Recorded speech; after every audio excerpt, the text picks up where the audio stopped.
پھر حلیم پکاتے ہیں، کھچڑا پکاتے ہیں، معلوم ہوگا آپ کو، پوری رات پکاتے رہتے ہیں، اور پھر سبیل لگاتے ہیں 10 محرم کو، وہ تو لگاتے ہی لگاتے ہیں، سنی بھی لگاتے ہیں، اور ادھر لکھا ہوتا ہے پانی پیاسو، پانی پیو تو یاد کرو پیاس امام کی، پیاسو یہ سبیل ہے امام کے نام کی، نعوذ باللہ۔ اے پیاسو، یہ جو تم پانی پیتے ہو، جب پانی پیو تو یاد کرو پیاس امام حسین کی، کہ ان کو بھی پیاسا رکھا گیا تھا، یہ سبیل ہے امام کے نام کی، یعنی امام حسین کے نام کی۔ شربت تقسیم کرتے ہیں، پانی پلاتے ہیں، کھچڑا پکا کے کھلاتے ہیں، امام حسین کے نام کے سب کچھ یہ کرتے ہیں۔ اللہ تعالیٰ فرماتے ہیں انما حرم علیکم المیتۃ والدم ولحم الخنزیر وما اہل به لغیر اللہ، حرام ہے وہ چیز مردار ہو جو خود بخود مر جائے، الا ایک مچھلی اور ٹڈی، اس کے بارے میں حدیث میں آ گیا ہے، اور والدم، دم مسفوح، ذبح کرتے ہوئے جو خون نکلتا ہے، یہ بھی حرام، اس کو نہیں یوز کرنا چاہیے، ولحم الخنزیر، خنزیر بھی حرام۔ اس کے بعد ان سے بھی ڈبل بڑی کوئی چیز تھی، وہ اللہ نے آخر میں بیان کی، پہلے مردار بیان کیا جو حلال بھی تھی، بعد میں حرام ہو گئی، پھر اس کے بعد جو اور چیز جو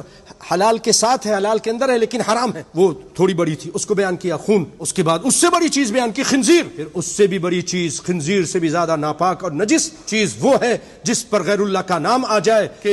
یہ پیر صاحب کے نام کے شربت ہے، دیگ ہے، بکرا ہے، یہ گائے ہے، حضرت پیر کے نام کے، حسین کے نام پر، فلاں کے نام پر، غیر اللہ کے نام پر، قبر والوں کے نام پر، یہ چیز جو آدمی ذبح کر رہا ہے اور کھلا رہا ہے، یہ بھی حرام ہے، نجس کے اندر خنزیر سے بھی بڑھ کر ہے۔ اس کے بعد اللہ تعالیٰ نے بیان کیا، تو بھائیو ایسے پانی پینے سے بچو، ایسے شربت سے بچو، اور ایسے کھچڑوں سے بچو، یہ بدعتیں ہو رہی ہیں، اور یاد رکھیں کل بدعت ضلالہ وکل ضلالۃ فی النار، ہر بدعت گمراہی ہے، ہر گمراہی جہنم کی طرف لے جائے گی۔